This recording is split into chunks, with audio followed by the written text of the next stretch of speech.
Ako talaga dito sa botong no, o elementary pa ako, talagang hili ko na yung teacher.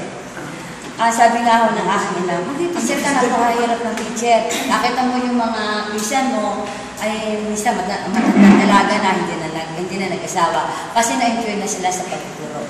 Pero sa akin, enjoy ako sa aking pagtuturo. Kahit na ang pagtuturo ay sakripisyo, lariyan mo, patient mo, pagbababa mo. Kahit ang batay magulo, lalo na sa first year, no? Makikita mo naman talagang ang haba ng presensya mo. At saka, yung mga bata ay labing sila. Kahit na sabi nila ako rin sa araw-araw, ay labing din yung galit na galit, maya wala na. No? Kasi naroon na yung, pag nakikita ka ng bata, magsasabi sa iyo, ma'am, sorry po sa amin nagawa sa iyo. Pero pag nasabi niya sa akin, wala na sa akin, hindi ako nagtatanim na sama ng loob. At saka isa pa dito sa teaching pa, dito ko nakita, naging malapit ako sa Panginoon. Kasi araw-araw ko kasama si Lord. Kahit anong problema dumating sa amin, at least hindi ako nawawala ng pag-asa. At saka, ang lapit mo, ng iyong komunikasyon sa Kanya, at ay tuturo mo rin ito sa ating sa mga bata, kung paano siya magiging paglaki nila na sila ay maging malapit sa Panginoon. Kasi bilang isang guro na tuturo ko rin sa kanila yung tamang pamamaraan kung paano sila magiging malapit sa ating Panginoon at makilala nila. Kasi sa akin, sa 36 kong pagtuturo, talagang dito ko nakita kung paano nasa akin yung presensya ng Panginoon. Kasi lalo na sa aking asawa,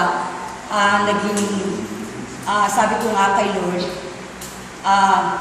naging matutupay ako, biyaya sa akin, sapagkat naisama ko yung aking asawa na maging malapit sa paglilingkod sa ating Panginoon.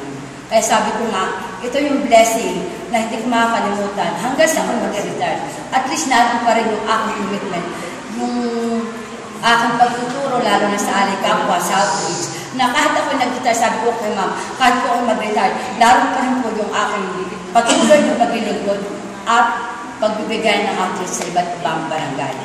Kaya sabi ko, yung aking pagtuturo sa Liceo, hindi ko talaga makakalimutan. Ito yung isang holiday talagang naroon na yung aking pangako na talagang hindi ko makakalimutan. At saka yung legacy, na paano mo ibigay sa mga bata yung iyong kaunting kaalaman na hindi nila makakalimutan. Na kahit nga pa'y kinaglalakad sa gabi, alas 12 ng gabi, maalis kami mag-asawa o kumadating, mititingkil na lamang sa yung kotse na, ma'am, sumakay na po kayo. No? Yung bagang respeto sa iyo, talagang napakalaki sa ating mga guro. Na yun ang hindi ko talaga makakalimutan. Kahit na sila nagbigay ng problema sa atin, at least, meron din kami natutunan sa kanila na pag ilalabas ng bahay, hindi ka nakakalimutan na, good morning, ma'am, good afternoon, saka mag-ingat po kayo. Yun yung mga bagay na talagang hindi ko makakalimutan sa aking pagtuturo. At lalo't higit sa Liceo, yung banding namin dito sa Liceo Bay, talagang hindi ko rin makakalimutan. Kahit may problema, at least tulong-tulong pa rin kami. Lalo na si ma'am, kapag ikaw ay kuman ng problema, lumapit ka na sa kanya, talagang hindi ka mababayaan. No? Especially dahil sa aming case yan, talagang lumapit ka na sa kanya. Kailangan ko pera, kailangan ko itong ganito, kailangan ko ba hindi nagdadaan mas salita. Kaya sabi ko sa Liceo, hindi ko makakalimutan yung samahan. At least, kami natatlo na ang original. 2014, siguro kami ay alis na. Pero yung legacy, may iwan ko sa kanila na yung average, hindi ko makakalimutan. So kung paano kami nagbigay